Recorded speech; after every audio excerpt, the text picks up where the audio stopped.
Assalamualaikum warahmatullahi wabarakatuh. Kali ini saya akan membuat analisis data dari seorang klien Smart PLS menggunakan Smart PLS. Adapun datanya adalah sebagai berikut. Nah, ini data mentahnya yang dikasih dalam bentuk Excel hasil dari kuesioner. Nah, data yang akan kita analisis itu adalah indikator atau pertanyaan-pertanyaan dari kuesionernya. Jadi ini ada sekitar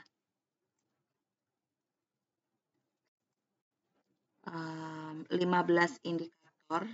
Ini ada 15 indikator. Kemudian ada 108 responden. Nah, dari data yang sudah diberikan ini, kemudian kita copy dulu ke sheet yang berbeda karena akan kita siapkan agar bisa dianalisis menggunakan Smart PLS. Nah, di sini dari 15 indikator ini terdiri dari 3 variabel laten, yaitu variabel laten digitalisasi, layanan, dan juga minat yang terakhir. Nah, untuk digitalisasi itu ada 5 indikator. 5 indikator. Jadi yang ini saya buat D1, digitalisasi indikator pertama, D2, D3, D4, dan D5. Kemudian layanan itu ada 6 indikator. Saya beri simbol L1, L2, L3, L4, L5, dan L6. Kemudian terakhir adalah minat. Itu ada 4 indikator. Saya beri label M1, M2, M3, M4, dan M5. Maaf, M4 karena cuman ada 4 indikator. Nah, ini data yang akan kita gunakan. Nah, sebelum melakukan analisis menggunakan Smart PLS, saya biasanya memindahkan data ini ke Notepad supaya lebih ringan dan mudah untuk disimpan. Jadi saya pindah dulu ke Notepad. Kita buka dulu Notepad-nya.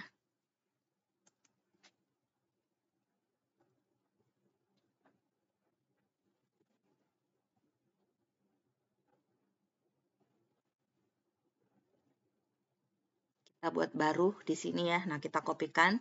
Ini kita Ctrl A aja, kemudian Ctrl C, lalu kopikan ke Notepad-nya. Nah, seperti ini hasilnya. Ini ada indikator pertama sampai indikator ke-15. Setelah itu kita simpan aja dengan nama Andat 1 misalnya ya, atau analisis data 1. Andat 1 saya buat di situ. Kemudian tinggal enter. Ini sudah kita save di folder ya bebas. Ini nanti di mana. Setelah data dipersiapkan, barulah kita buka Smart PLS-nya. Nah, tampilan pertama Smart PLS seperti ini. Jadi, pertama-tama ketika kita akan menganalisis data tersebut, kita klik dulu New Project. Kemudian kita buat nama project-nya, saya samakan aja, yaitu Andat 1, gitu ya, analisis data 1. Kemudian klik OK. Nah, di sini ada tulisan double click to import data. Kita double klik untuk memasukkan data yang sudah kita simpan dalam Notepad tadi. Tadi disimpan di mana? Tinggal kita ambil datanya. Yang ini data kita tadi ya, Andat 1. Kemudian open. Datanya diberi nama Andat 1 juga, kemudian OK. Nah, ini adalah statistik deskriptif yang dimiliki oleh data.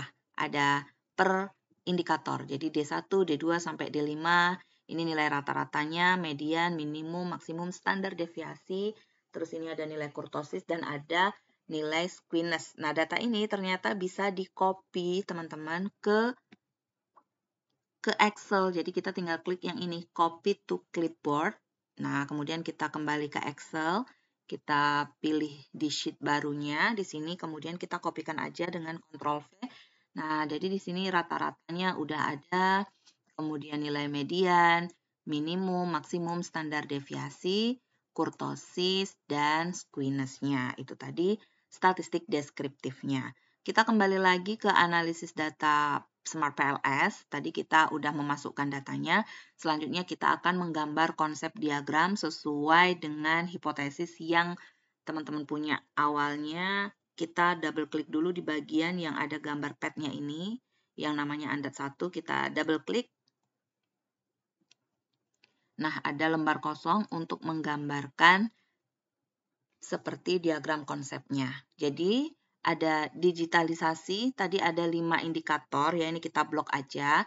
Cara ngebloknya, pertama saya klik di D1 ini, di indikator D1, kemudian tekan Shift di keyboardnya, kemudian klik yang D5. Nah, dia udah keblok D1 sampai D5. Ini untuk indikator digitalisasi. Kita kopikan, kita drop ke sini. Nah, kita tarik, kemudian drop ke sini. Nah, nama variabelnya kita bisa ganti dengan cara klik kanan, kemudian pilih rename, dibuatlah nama digitalisasi sesuai dengan nama variabel yang tertera. Kemudian oke. Nah, selanjutnya begitu juga untuk layanan ada 6 indikator ya, layanan 1 kita blok sampai layanan 6, kemudian kita seret dan drag ke sini. Kemudian kita rapikan aja, kita geser-geser supaya proporsional tempatnya. Kemudian pilih klik kanan, pilih rename lagi, ini adalah layanan atau peningkatan layanan gitu ya. Kemudian oke. Nah, terakhir adalah variabel dependennya atau variabel bebas atau variabel terikat maksudnya ya, yang dipengaruhi oleh dua variabel ini, yaitu minat 1 sampai minat 4. Kita drag lagi ke sini.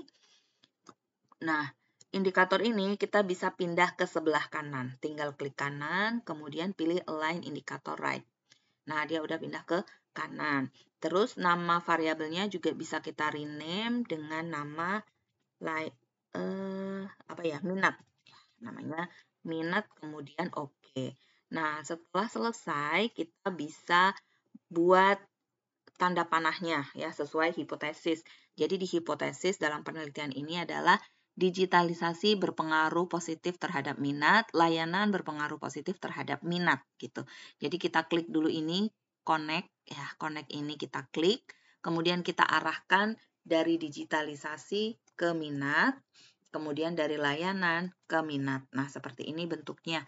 Warnanya menjadi biru, itu tandanya model kita sudah benar cara menggambarnya, dan setiap variabel laten ini sudah ada panah yang dituju dan menujunya gitu. Nah, kalau sudah, kita akan memastikan terlebih dahulu karena di SEM ini ya, baik SEM CB maupun SEM PLS, kita harus memastikan bahwa indikator yang kita gunakan ini memenuhi validitas dan reliabilitas. Validitas itu ada validitas konvergen, validitas diskriminan, dan satu lagi tadi adalah reliabilitas. Jadi, kita pastikan dulu semua indikator memenuhi ketiga ukuran tersebut, validitas dan reliabilitas. Nah, caranya adalah dengan mengklik calculate ini, kemudian pilih PLS algoritma, kemudian pilih start calculation yang ini, tinggal kita klik aja.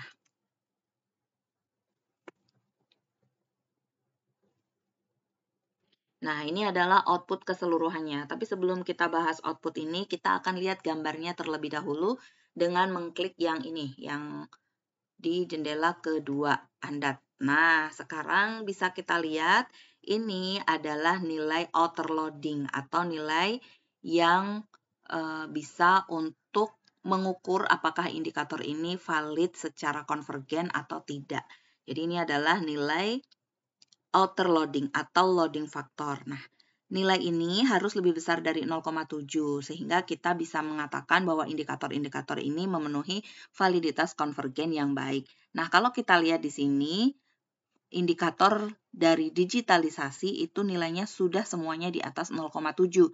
Berarti indikator dari digitalisasi ini sudah memenuhi validitas konvergen yang baik. Selanjutnya untuk layanan L1 sampai L6 ini pun juga sudah lebih besar dari 0,7 semua indikatornya. Berarti bisa kita simpulkan bahwa layanan indikatornya sudah memenuhi validitas konvergen yang baik. Nah, begitu juga untuk minat, semuanya sudah di atas 0,7. Berarti dengan demikian dapat kita simpulkan bahwa indikator yang digunakan untuk variabel digitalisasi, layanan, dan minat itu sudah memenuhi validitas konvergen yang baik berdasarkan nilai outer loading gitu. Nah, karena nanti validitas konvergen itu ada dua kriterianya. Selain outer loading atau loading factor, ada juga nanti namanya AV atau average variance extracted. Nanti akan kita lihat juga. Nah, mungkin teman-teman juga bertanya-tanya ini nilai apa namanya. Ini adalah koefisien jalur atau original sample. Ini adalah berupa besarnya pengaruh antara digitalisasi ke minat gitu. Kalau hubungannya nanti signifikan melalui proses bootstrapping ya, kita lihat signifikan atau tidaknya. Nah, yang ini juga ini adalah koefisien jalur atau original sample bagi layanan ke minat itu, besarnya pengaruh dari layanan ke minat. Nah, tadi kita sudah mohon maaf sebelumnya kita kembali lagi ke validitas konvergen. Tadi udah lihat outer loading. Sekarang kita lihat nilai AV-nya. Bisa kita klik di bagian ini PLS algoritma. Kemudian untuk lihat AV-nya, kita klik yang bagian ini construct reliability and validity. Nah, ini kita klik aja. Lalu di kolom terakhir ya, ini kolom kelima itu ada AV atau average variance extracted. Ini juga merupakan ukuran validitas konvergen. Kriterianya adalah jika nilai-nilai ini nilainya lebih besar dari 0,5, maka seluruh indikator yang digunakan untuk menilai digitalisasi, layanan, dan minat berarti memenuhi validitas konvergen yang baik.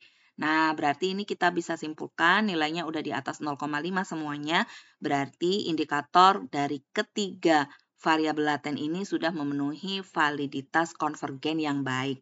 Nah, yang kedua tadi ada validitas diskriminan, kemudian yang ketiga ada reliabilitas. Kita ke reliabilitas dulu. Untuk reliabilitas itu bisa diukur menggunakan dua ukuran. Yang pertama adalah Cronbach alpha, ini Cronbach alphanya, dan yang kedua adalah composite reliability. Jadi nilainya yang ini, composite reliability. Nah, kriterianya, baik Cronbach alpha maupun composite reliability ini harus bernilai lebih besar dari 0,7. Maka dapat disimpulkan bahwa indikator yang digunakan untuk ketiga variabel laten ini sudah memenuhi reliabilitas yang baik gitu.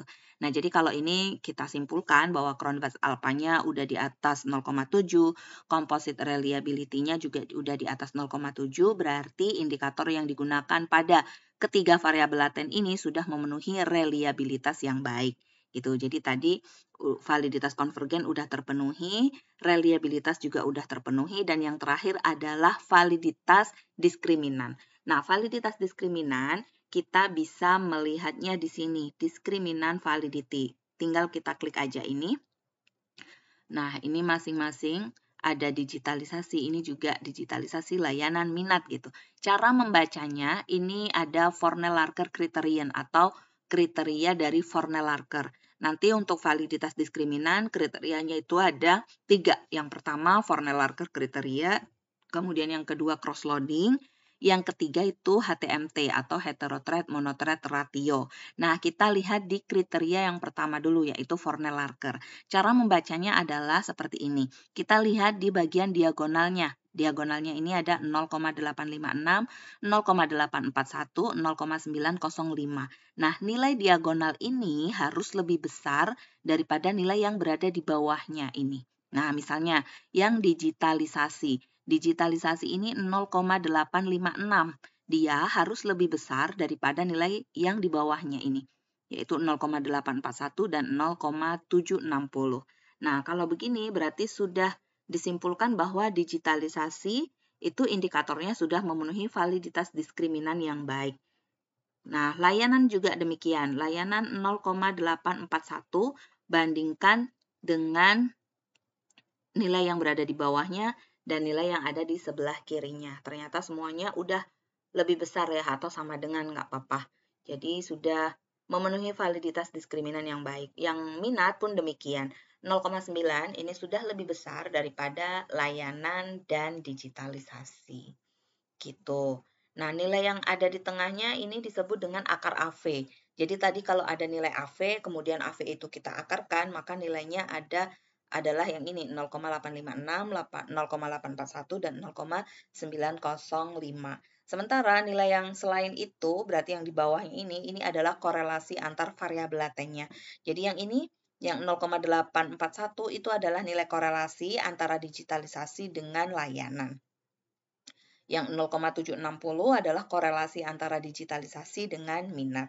Yang 0,825 ini adalah korelasi antara layanan dengan minat. Nah, kriteria yang kedua untuk mengukur diskriminan validity itu adalah cross-loading. Kita klik di bagian cross-loading. Kemudian ini cara membacanya seperti ini. Kita lihat ya, ini D1 sampai D5 adalah indikator untuk digitalisasi. Ya, berarti kita lihat, nah ini D1, D2, D3, D4, D5, ini adalah nilai outer loading tadi, yang digambar tadi. Nah, nilai ini disebut juga loading factor gitu ya.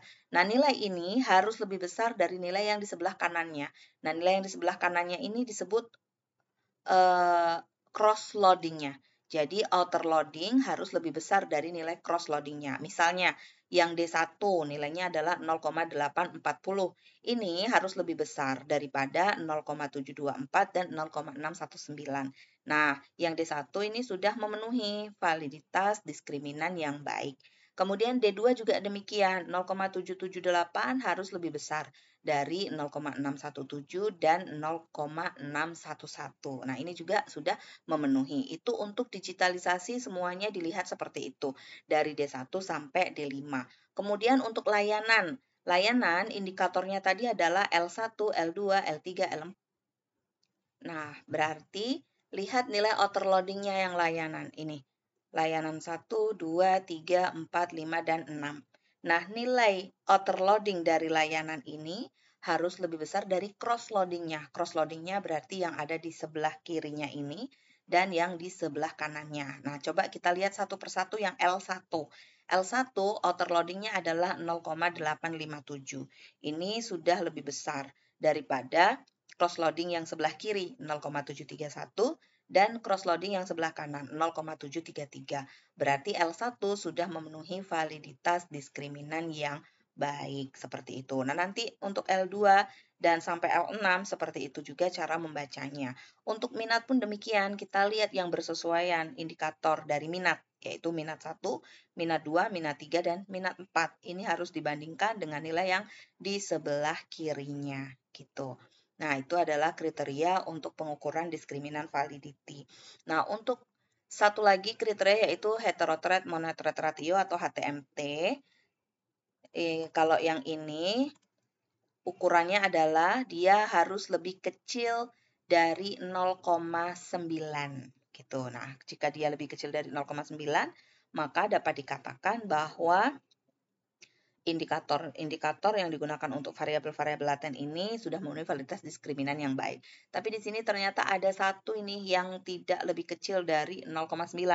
Nilainya 0,922, lebih besar dari 0,9. Berarti untuk digitalisasi dan layanan tidak memenuhi validitas diskriminan yang baik berdasarkan kriteria HTMT. Tapi nggak usah khawatir karena kriteria HTMT nggak cuma satu ini ya, ada dua lagi, yaitu Fornell-Larker criterion dan cross-loading.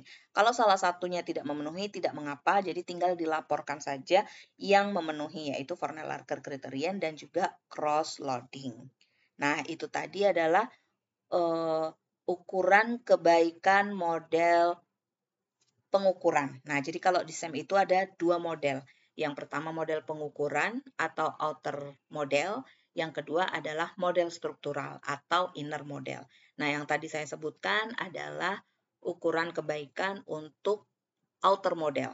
Nah, sekarang ukuran kebaikan untuk inner model atau model struktural bisa kita lihat dari nilai R square dan F square. Kita lihat nilai R square-nya terlebih dahulu. Di sini adalah nilai R square-nya, tinggal kita klik. Nah, nilai R square yang digunakan yaitu yang R square adjusted ya, bukan yang R square aja. Karena variabel bebasnya ada dua, yaitu digitalisasi dan layanan. Nah, kalau lebih dari satu variabel bebasnya, kita menggunakan R-square adjusted yang sudah dibakukan. Nah, kalau R-square aja kita gunakan untuk yang variabel bebasnya cuma satu. Gitu. Nah, ini nilai R-square-nya 0,689, itu sudah sangat tinggi. Artinya adalah sebesar 68,9 keragaman dari minat atau variasi dari minat itu mampu dijelaskan oleh digitalisasi dan juga layanan. Nah, kalau nilainya 68,9% kan berarti sisanya tinggal sekitar 30,1 ya atau 30 ya 30,1%. 30,1%-nya itu dijelaskan oleh variabel lain yang tidak ada dalam model kita. Nah, itu udah cukup besar ya untuk ukuran ini. Nah, yang kedua, ukuran kebaikan inner model itu ada F-square. Kita lihat F-square-nya dari caranya dari mengklik ini, F-square. Kita klik. Nah, nilai F-square-nya adalah sebesar ini. F-square itu artinya adalah effect size atau efek dari digitalisasi mempengaruhi minat itu kuat atau lemah gitu, atau medium. Nah, atau efek size atau efek dari layanan dalam mempengaruhi minat itu nanti kuat, medium, atau kecil. Nah, nilainya adalah jika dia kuat itu lebih besar dari 0,26, itu sudah digolongkan efeknya kuat. Nah, kalau 0,15 sampai 0,26 itu medium. Di bawah 0,15 berarti efeknya lemah. Nah, di sini kita lihat digitalisasi ke minat itu efek size-nya 0,049, lebih kecil dari 0,15. Berarti efeknya tuh lemah. Digitalisasi dalam mempengaruhi minat itu lemah. Tetapi yang layanan dalam mempengaruhi minat itu tinggi, tergolong tinggi gitu ya, pengaruhnya tinggi gitu. Nah, itu tadi adalah ukuran kebaikan model, baik model pengukuran maupun model struktural. Nah, kita simpulkan bahwa model kita secara keseluruhan itu sudah baik.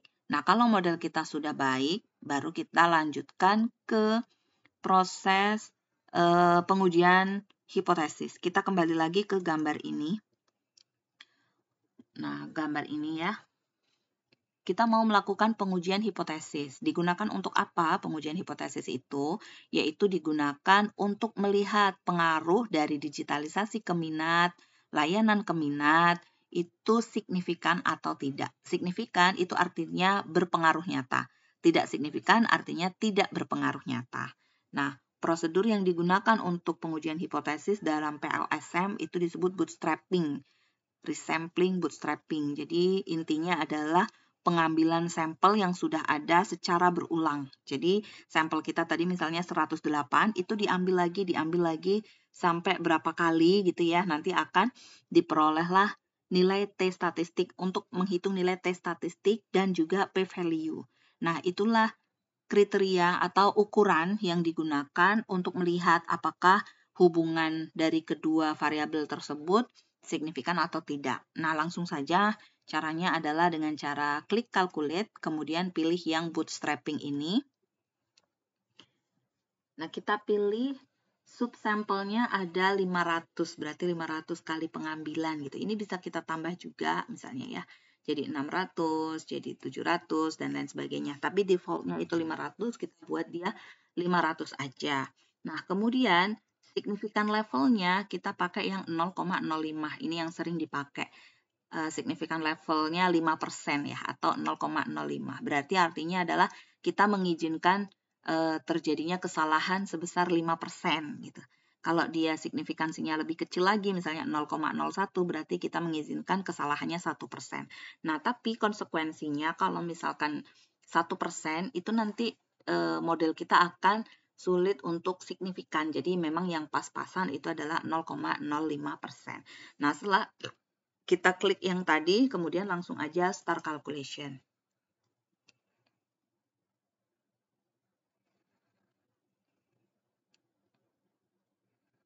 Nah, hasilnya adalah seperti ini. Kita buka dulu ya. Nah, di sini ada hubungan antara digitalisasi ke minat. Nilai original sampel atau koefisien jalurnya adalah 0,227. Kemudian ini adalah sampel mean, ini standar deviasi, ini nilai T statistik, dan ini nilai p-value-nya. Nah, kita mau melihatkan digitalisasi ini terhadap minat berpengaruh atau tidak. Caranya adalah dengan melihat nilai p-value ini atau melihat nilai T statistik. Nah, kalau berdasarkan nilai p-value, kriterianya adalah jika p-value-nya lebih kecil atau sama dengan 0,05, maka signifikan. Signifikan itu artinya berpengaruh. Kalau dilihat dari nilai T statistik, maka nilai T statistik ini lebih besar dari 1,96.